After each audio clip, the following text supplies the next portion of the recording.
I will be explaining the importance of learning and practicing CPR. We think of CPR and we think about saving others. What if instead we think about teaching others in order to save ourselves? Because you never know when you'll be the hero or the victim. I wrote a quote that states, "It's good for everyone to know and learn CPR. It's good for me because I get to live."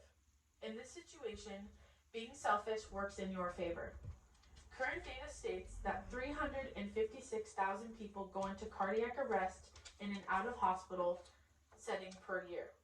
The American Heart Association reports that 89% of those people die because no one performs CPR on scene. My first point is that you have nothing to lose and everything to gain. Not acting is the only thing that you can do wrong. A lot of Americans have fears regarding CPR, like lack of skills, even injuring or killing the victim. 70% of Americans feel helpless to act in a cardiac arrest situation. Even if you are scared to act anyway. In an emergency situation, you can only help this person. They're already dead. If you do act and something goes wrong, you are protected by Good Samaritan laws as long as you acted in good faith.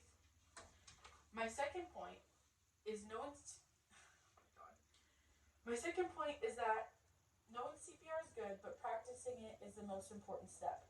Something I learned while researching is that only 3 to 5% of the population is CPR certified, despite the fact that cardiovascular disease is the #1 killer in the United States. The American Heart Association states that you need to review your CPR skills every 6 months. My third point, learning CPR doesn't need to be expensive or take a lot of time. Online CPR classes require less time and are more budget friendly.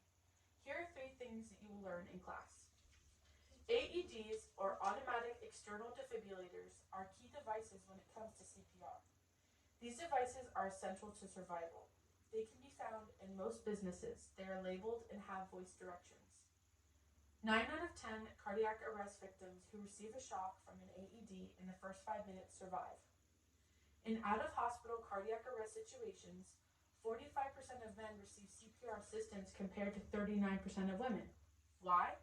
It all boils down to anatomy. People are less comfortable giving CPR due to breasts. The American Heart Association has put breasts on CPR dummies in a way to keep people from being afraid to perform CPR on women.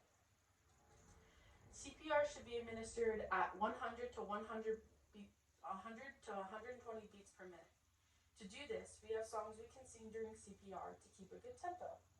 Some of my favorites are "Staying Alive" by the Bee Gees, "Another One Bites the Dust" by Queen, and "Kickstart My Heart" by Motley Crue. In conclusion, learning and practicing CPR saves lives, others and yourself included. Learning CPR is easy, inexpensive, and fun to learn. The more people trained in CPR, the better chances you have at being a part of the 11% of people that survive cardiac arrest. Excellent.